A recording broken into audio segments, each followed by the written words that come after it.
같이 함께 성경 봉독하겠습니다. 에스겔서 37장 1절로 14절 말씀, 에스겔서 37장 1절에서 14절 말씀 우리 같이 함께 교독하며 읽도록 하겠습니다. 여호와께서 권능으로 내게 임하시고 그의 영으로 나를 데리고 가서 골짜기 가운데 두셨는데 거기 뼈가 가득하더라.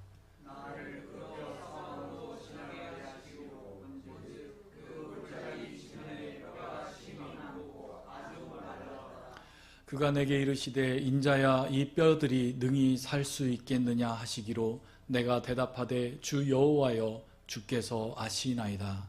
또 내게 이르시되 너는 이 모든 뼈에게 대언하여 이르기를 너희 마른 뼈들아 여호와의 말씀을 들을지어다. 주 여호와께서 이 뼈들에게 이같이 말씀하시기를 내가 생기를 너희에게 들어가게 하리니 너희가 살아나리라.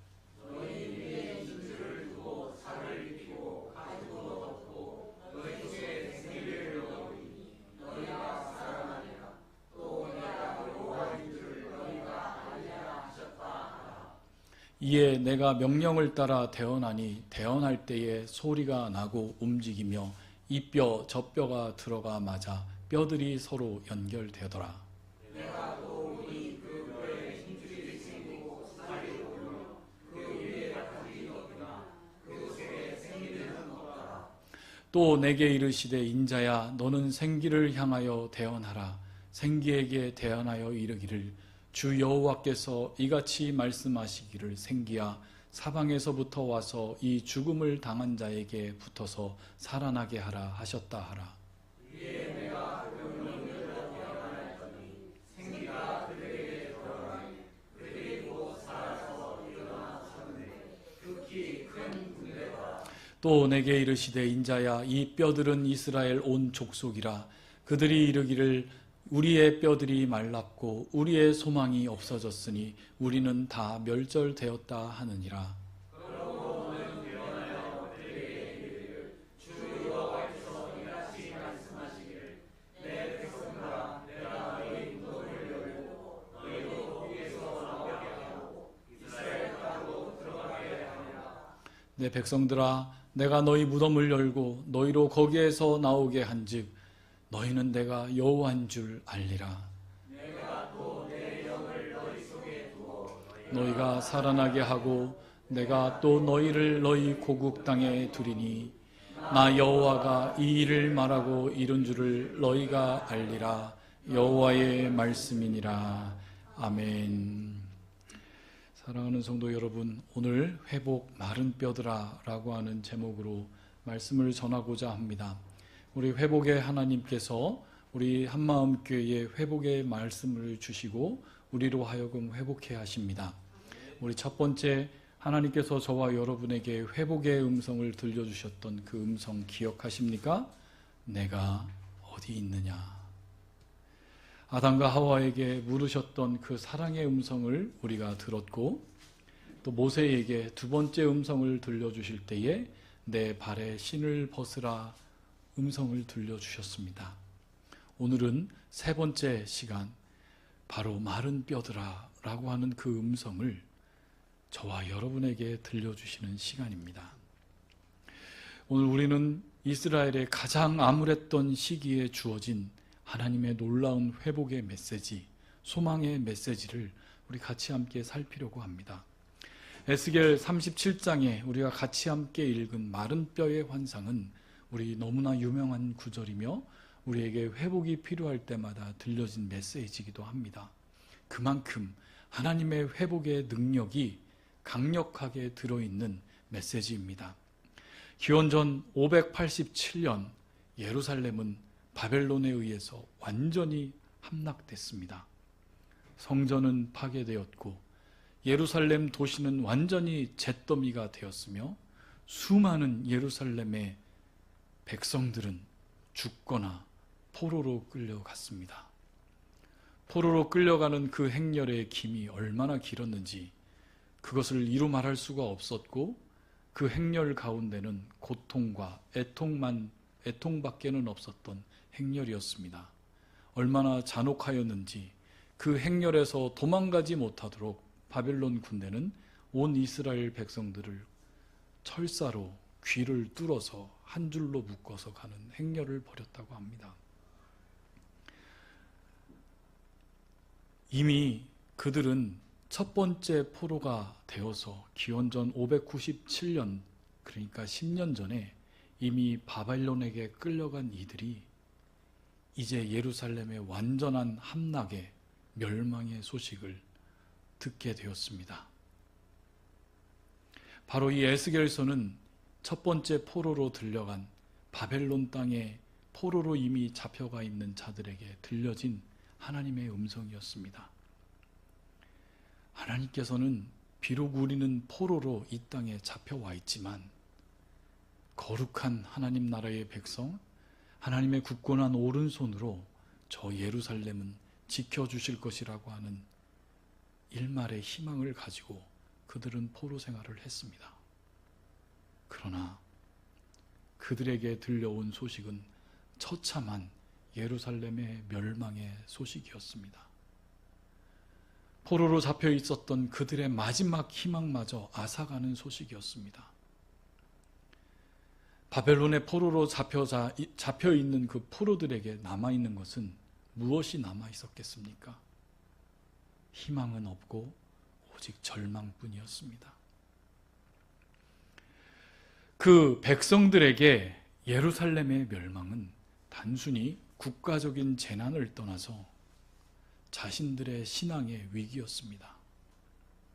그들은 철저히 하나님 말씀으로부터 완전히 신앙생활하며 완전히 하나님 말씀에 순종하지 못한 자들이었지만 여전히 그들 가운데서는 하나님 나라의 백성이라고 하는 정체성이 그들 가운데는 있었습니다.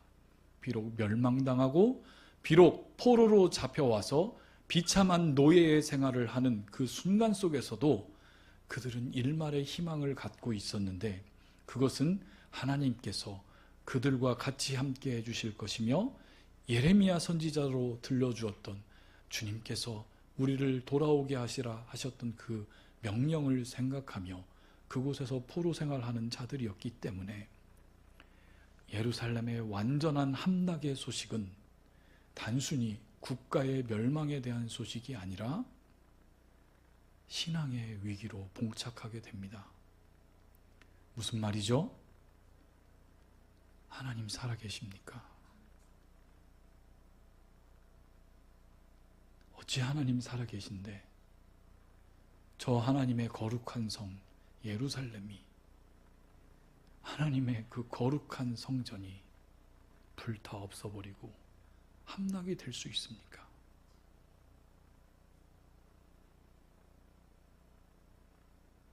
하나님 어찌하여 그럴 수 있습니까? 비록 우리는 포로로 잡혀왔다 했을지라도 우리는 그 하나님을 향해서 기도하고 저 예루살렘을 향하여 아침마다 기도하고 회복을 꿈꾸었건만 결국 들려오는 소식은 성전이 불타올라 완전히 잿더미 위에 앉혔다는 소식이었습니다. 하나님 우리를 버리셨습니까? 하나님 우리를 버리셨습니까? 하나님 주셨던 언약은 이제 무효가 되었습니까? 그래서 그들은 11절에 이렇게 고백합니다. 우리들의 뼈들이 말랐고 우리들의 소망이 없어졌으니 우리들은 다 멸절되었다 라고 탄식하는 그 이스라엘 백성들의 탄식이 여러분 들리는 것 같지 않습니까? 바로 이런 절망적인 상황 속에서 에스겔 선지자가 절망 속에 있는 이스라엘 백성들에게 회복을 얘기했습니다. 무엇으로요? 마른 뼈의 환상으로요. 백성들의 반응은 어땠을까요, 여러분? 만약에 여러분들이 그런 상황 속에서 선지자의 이 마른 뼈의 회복의 메시지를 듣는다면 여러분들의 반응은 어땠을 것 같습니까? 그런데 이 백성들은 회의적인, 자포자기한, 극히 회의적으로 선지자의 메시지를 받아들입니다. 하나님이 떠났으니까 하나님이 어떻게 실패할 수 있냐고, 하나님의 성전이 어떻게 무너질 수 있냐고, 그 멸망한, 그 무너진 성전이 회복될 수 있냐고, 우리는 정말 하나님의 언약 백성 맞냐고, 우리가 이렇게 마른 뼈가 되어서 죽은 상태가 됐는데 우리가 어떻게 회복될 수 있겠냐고. 이런 불신과 절망 속에서 하나님께서는 선지자를 통해서 백성들에게 회복의 특별한 환상을 이렇게 보여주셨습니다. 이 환상은 하나님께서 실패하지 않았음을 그들에게 선포하시는 메시지였고, 하나님께서는 반드시 이스라엘을 회복시켜 주시겠다고 하는 하나님의 의도를 보여주신 것입니다. 1절에 보면 여호와의 권능이 내게 임했다 라고 하는 그 권능이 사실은 히브리어 성경으로 읽으면 야드라고 하는 단어는 하나님의 손입니다. 하나님의 손이 내게 임하였습니다. 하나님의 손이 에스겔의 선지자에게 임하였습니다. 그 이야기는, 이 환상은 단순한 상상이나 꿈이 아닌 하나님께서 직접적으로 계시하셔서 하나님의 선지자에게 하나님의 백성을 향한 마음을 직접적으로 끌어가셔서 이 에스겔을 그 사망의 골짜기로 데려가셨음을 의미합니다. 이 골짜기는 이스라엘 백성들에게 역사에서 가장 큰 패배와 학살이 있었던 장소, 어디요? 바로 예루살렘. 죽음과 심판의 상징적인 장소를 의미합니다. 그곳에서 에스겔이 무엇을 보았습니까? 생명이 넘치는 푸르른 초원이 아닌, 활기찬 도시가 아닌, 오직 마른 뼈가 빽빽히 가득한, 마른 뼈들로 가득 차 있는 음침한 사망의 골짜기였습니다. 바로 이 마른 뼈들의 골짜기는 바벨론 포로의 기간 동안 이스라엘 백성의 영적인 그리고 그들의 국가적인 상태를 생생하게 보여주는 강력한 이미지입니다. 그들은 마치 마른 뼈들처럼 생명력을 잃어버렸고, 소망을 잃어버렸고, 미래를 잃어버린 채, 죽은 채로, 죽은 것과 같은 상태에서 그들은 포로 생활을 받아들여야만 했음을 성경은 기록하고 있는 것입니다. 사랑하는 한마음교회 성도 여러분, 저와 여러분의 영적인 상태는 어떻습니까? 혹시 우리도 신앙의 열정은 사라지고, 우리의 기쁨은 말라버리고, 소망은 희미해진 채 마른 뼈와 같은 상황에서 있지는 않습니까? 이것은 정작 우리 교회만의 문제가 아닙니다. 대한민국 전체에 있는 교회의 문제이기도 하고, 전 세계에 있는 교회들의 문제이기도 합니다. 지난 5, 6년간 교회가 겪어왔었던 그 길을 우리 잠시 한번 생각해 봅시다. 코로나 팬데믹의 시간을 거치면서 우리의 신앙이 얼마나 나태해졌습니까?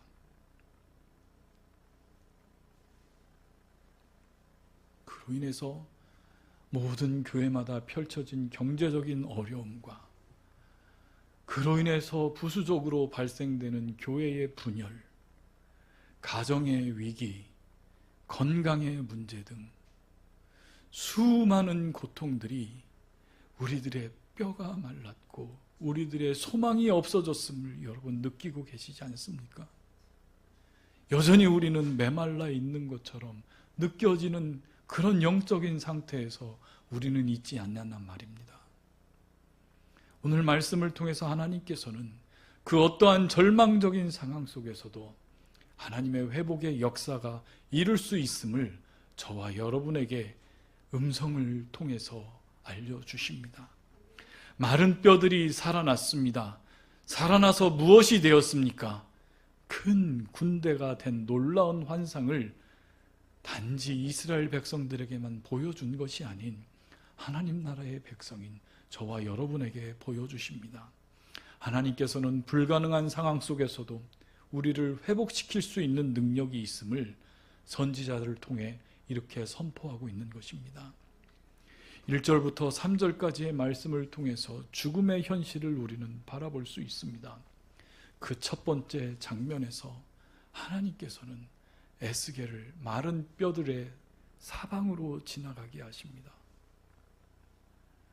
그것은 에스겔로 하여금 그 영적인 상황이 심각하게 되었음을 그에게 알려주기 위함입니다.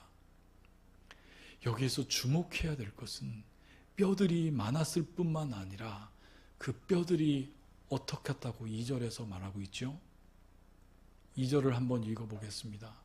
나를 그 뼈 사방으로 지나가게 하시기로 본즉 그 골짜기 지면에 뼈가 심이 많았고, 뼈들이 심이 많았는데 뼈들이 상태가 어떻다는 것입니까? 아주 말라 비틀어져 버렸음을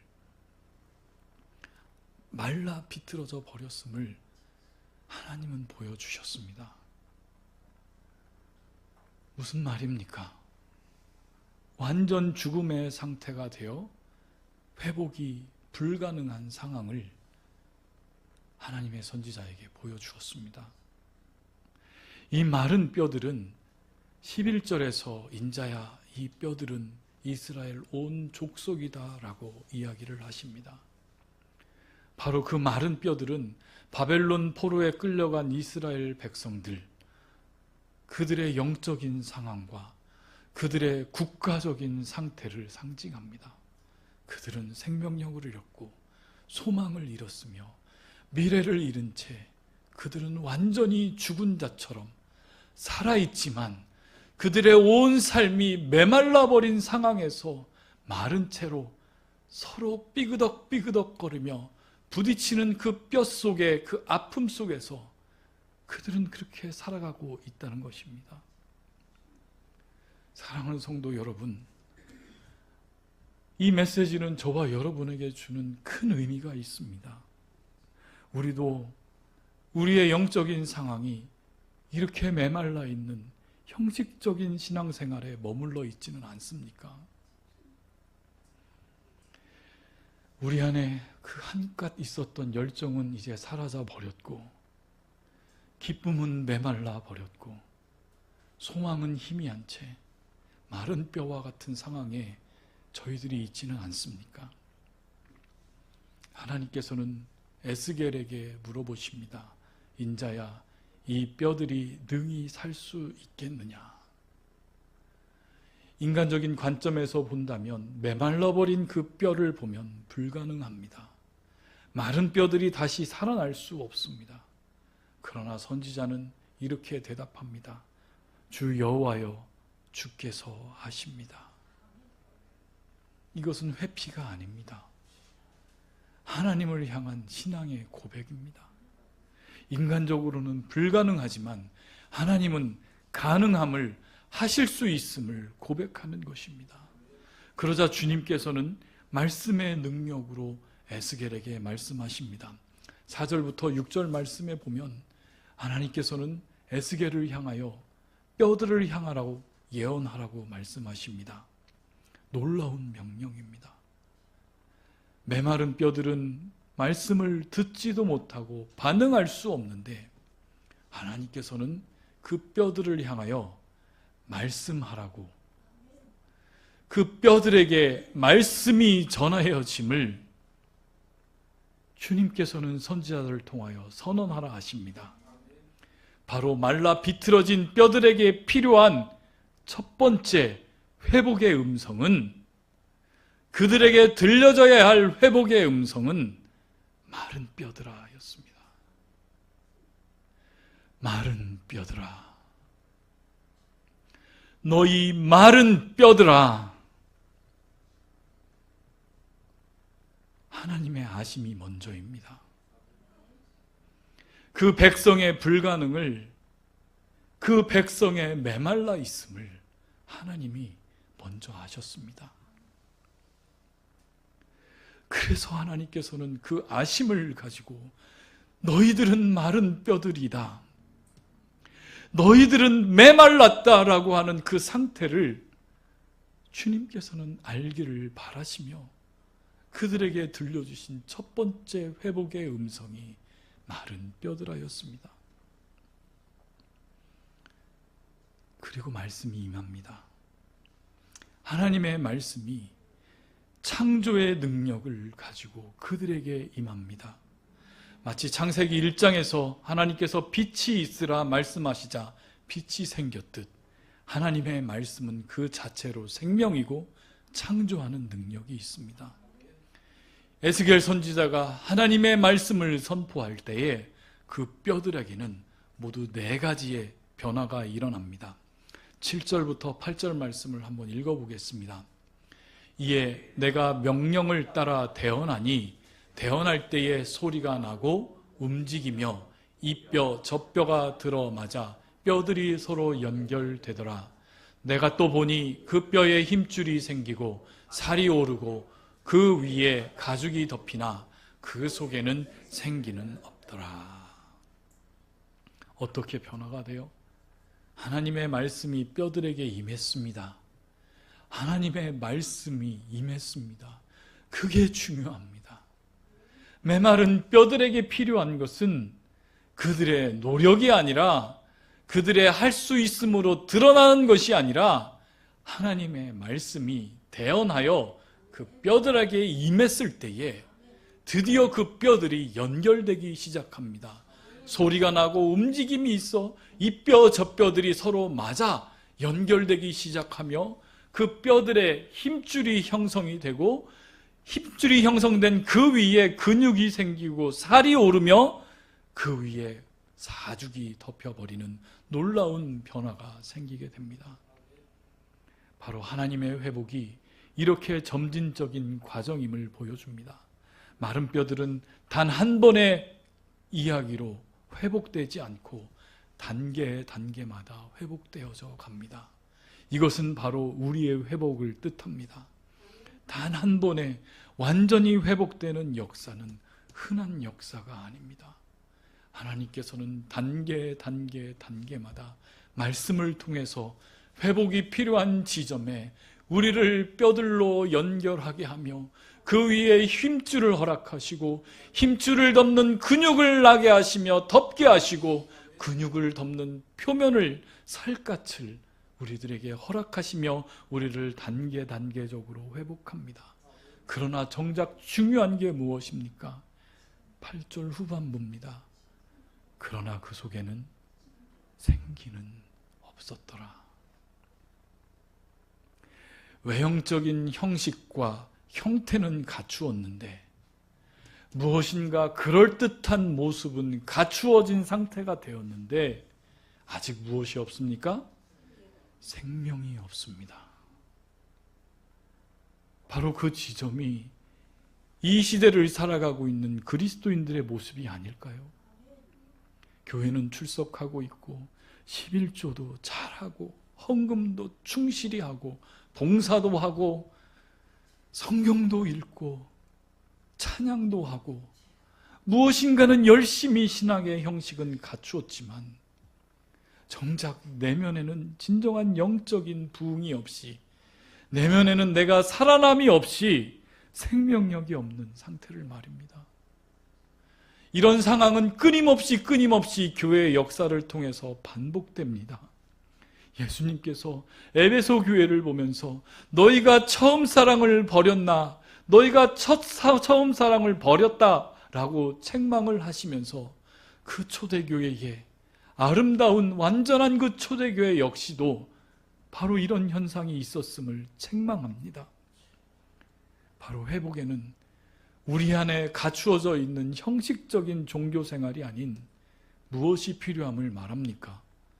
하나님과 연결되어져 있는 하나님의 생명력이 하나님의 생기가 우리 안에 들어와야 함을 성경은 계속해서 말합니다. 바로 그것은 우리의 힘으로 될 수 있는 것이 아니라 성령 하나님을 의지할 때만 가능합니다. 9절부터 10절 말씀 통해서 한번 확인해 봅시다. 같이 읽겠습니다. 또 내게 이르시되 인자야 너는 생기를 향하여 대언하라. 생기에게 대언하여 이르기를 주 여호와께서 이같이 말씀하시기를 생기야 사방에서부터 와서 이 죽음을 당한 자에게 불어서 살아나게 하라 하셨다 하라. 이에 내가 그 명령대로 대언하였더니 생기가 그들에게 들어가매 그들이 곧 살아나서 일어나 서는데 극히 큰 군대더라. 아멘. 이 두 번째 말씀, 선지자의 두 번째 예언은 첫 번째와는 다릅니다. 이 에스겔은 생기, 히브리어로 이야기하면 루아흐입니다. 이것은 바로 바람, 호흡, 영을 의미하는데 우리 다 배웠습니다. 창세기 2장 7절에 하나님께서 흙으로 아담을 만드신 후에 그 코에 무엇을 불어넣으셨습니까? 생기를 불어넣으니 그 사람이 생명이 되었더라라고 하는 그 구절을 우리에게 떠오르게 합니다. 하나님의 말씀이 뼈대들에게 임하자 하나님의 생기가 그들에게 생명을 불러주었고 하나님의 말씀이 그들의 뼈와 형식을 갖추었다면 하나님의 영이, 하나님의 생명력이 그들에게 전달이 되어져 그들이 생명을 갖습니다. 바로 이것은 우리 신앙생활에 동일하게 역사하는 말씀과 성령의 역사를 뜻합니다. 말씀만으로는 형식적인 종교가 될 수 있지만 영적인 체험만 강조하면 감정적인 신앙으로 치우쳐 기울어진 신앙생활을 할 수 있지만 말씀과 성령이 함께 역사할 때에 진정한 회복의 역사가 교회에 임할 것입니다. 성령의 역사로 일어나는 결과가 무엇입니까? 그것은 그들이 살아나 큰 군대가 되었습니다. 여러분 기억하십시오. 하나님께서 저와 여러분에게 회복해 주시는 진정한 회복은 개인의 회복이 절대 아닙니다. 나 혼자 회복되었다고요? 나 혼자 평안하면 된다고요? 누가 그럽니까? 참된 그리스도 안에 신앙생활에서 나 혼자 평안한, 나 혼자만 되면 된다는, 나 혼자만 좋으면 된다라고 하는 그 신앙은 대체 어디서부터 배웠습니까?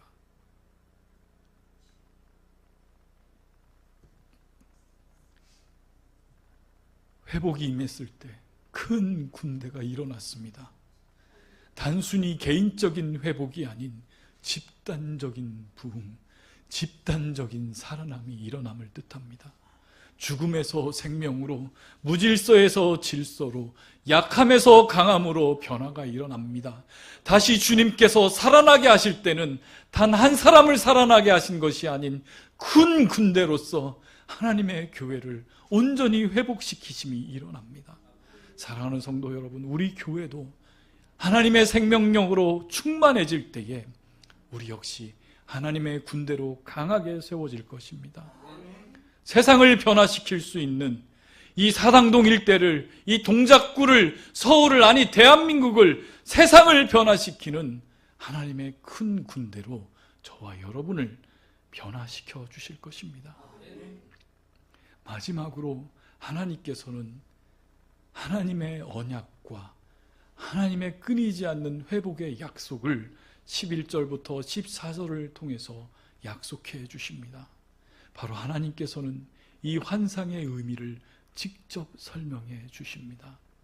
마른 뼈들은 하나님 나라의 백성, 1차적으로는 이스라엘 백성들을 상징했지만 그것은 이 시대를 통과하고 있는 하나님 나라의 백성으로 불려지는 하나님의 교회, 주 예수 그리스도의 몸된 교회인 저와 여러분을 상징합니다. 그들의 절망적인 상황을 우리는 우리들의 뼈는 말랐고 우리들의 소망은 없어졌고 우리들은 다 멸절되었습니다. 우리는 소망이 없습니다. 라고 하는 그 자체를 그대로 보여주십니다. 그런데 우리 주님께서는 회복을 약속해 주십니다. 12절을 한번 읽어보겠습니다. 어떻게 해요? 그러므로 너는 대언하여 그들에게 이르기를 주 여호와께서 이같이 말씀하시기를 내 백성들아 내가 너희 무덤을 열고 너희로 거기로부터 나오게 하고 이스라엘 땅으로 들어가게 하리라. 무엇을 연다고요? 무덤을 여신다고요. 무덤을 여신다고 약속하셨습니다. 죽어져 있는 상태, 아무것도 할 수 없는 불가능한 상태, 무덤 속에 들어가 관 속에 갇혀서 아무것도 할 수 없는 그 무덤을 친히 주님의 손으로 열어 제치시겠다고 하십니다. 그리고 14절을 한번 읽어보겠습니다. 내가 또 내 영을 너희 속에 두고 너희가 살아나게 하고 내가 또 너희를 너희 고국 땅에 두리니 나 여호와가 이 일을 말하고 이룬 줄 너희가 알리라. 여호와의 말씀이니라. 그것은 바로 영적인 참된 생명의 회복을 주신다는 것입니다. 내 영을 누구에게 준다는 거예요? 우리 안에 누가 있어요? 내 안에 누가 계세요? 성령께서 계세요. 하나님의 영이 나와 함께 있음을 약속해 주셨고 고국 땅을 두리라고 하셨습니다. 내가 너희를 너희 고국 땅에 두린다고. 이 약속은 1차적으로 포로가 되었던 이스라엘 백성들의 예루살렘으로 포로 귀환을 가르치지만 더 깊은 영적인 의미가 있습니다. 무엇이죠?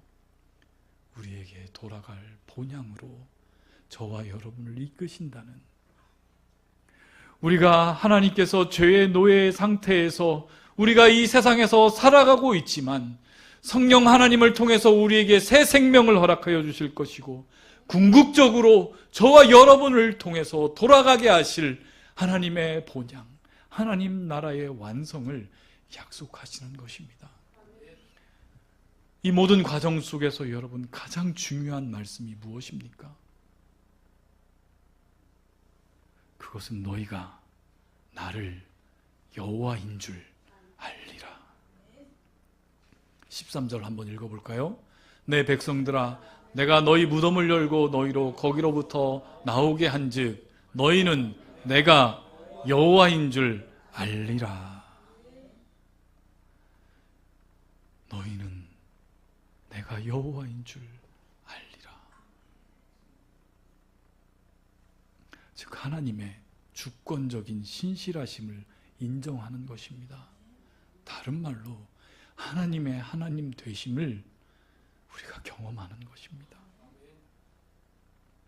우리의 삶 속에서 이 세상을 살아가며 하나님께서 하나님 되심을 우리 스스로 증명하며 경험하며 하나님께서 하나님 되심의 그 경험이 우리의 모든 신앙생활 속에서, 아니 교회에서 말고요.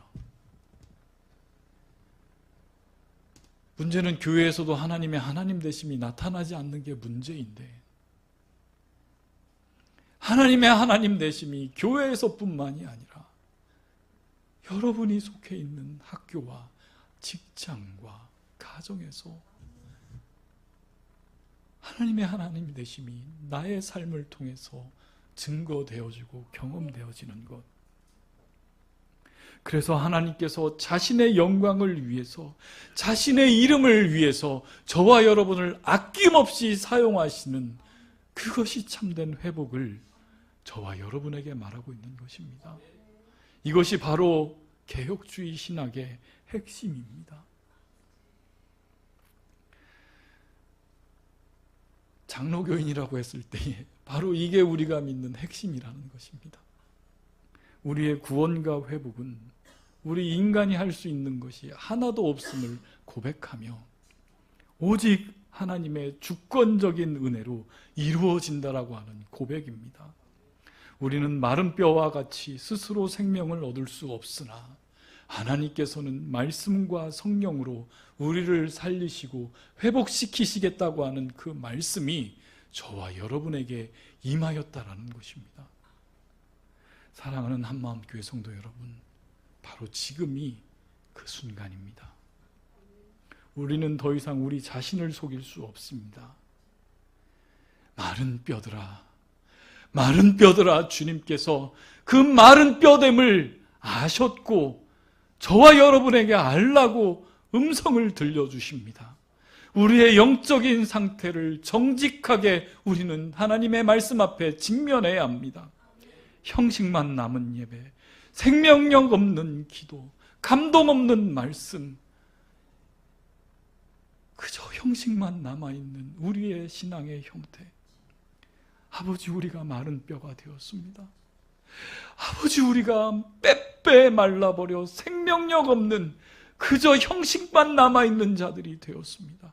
이것이 바로 우리의 현실입니다. 바로 이 인정에서부터 희망이 시작됩니다.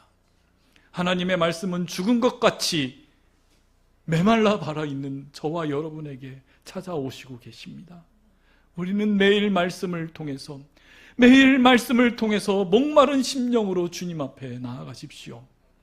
말씀을 향한 게으름과 무관심을 떨쳐버리고 말씀의 능력을 갈망하십시오.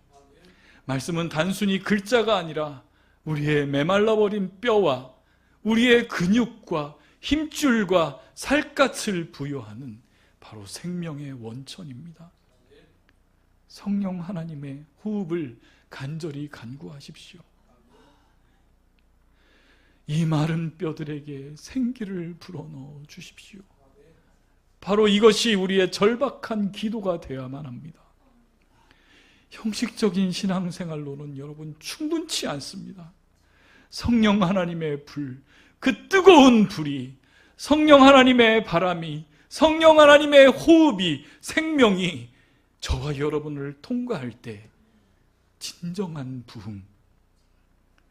부흥은 숫자가 많아지는 걸 의미하지 않습니다. 성경은 결코 그것을 부흥이라고 이야기한 적이 없는데, 참된 부흥은 죽은 우리가 살아나는 것입니다. 바로 성령의 생명이 저와 여러분을 통과하는 순간 우리 교회의 진정한 부흥이 시작될 것입니다. 하나님의 주권적인 역사를 여러분 매일매일 경험하는 삶으로 나아가십시오. 계속 강조합니다. 혼자서 가는 게 아닙니다. 우리가 같이 함께 가야 하며, 우리 같이 함께 가는 길에 우리 하나님께서 함께 계시며, 오늘 아침에 배웠습니다. 우리 앞에 누가 계십니까? 우리 주님이 계십니다. 바로 우리의 계획과 의지가 아닌 하나님의 뜻과 승력으로 살아갈 때에 우리의 진정한 회복이, 진정한 부흥이 우리에게 경험되게 될 것입니다. 마른 뼈들아, 너희가 마른 뼈됨을 인정하고 그 음성을 들으라. 지금 이 순간 저와 여러분에게 이 하나님의 음성이 들립니다. 내가 너희에게 생기를 불어넣으리니 너희가 살아나리라. 여러분, 우리 같이 함께 일어납시다. 우리 같이 함께 두 손 붙들고 혼자서 회복되기를 위해서 간구하는 게 아니라 우리 같이 함께 일어납시다. 이 영적인 침체에서 벗어나 생명력이 넘치는 강한 군대로 일어나십시오. 하나님의 영광을 위해, 하나님의 나라를 위해 우리를 사용하실, 아니 우리에게 이미 들려주신 마른 뼈들아, 그 음성에 반응할 수 있는 우리 교회 되기를 주님의 이름으로 부탁합니다. 우리 같이 함께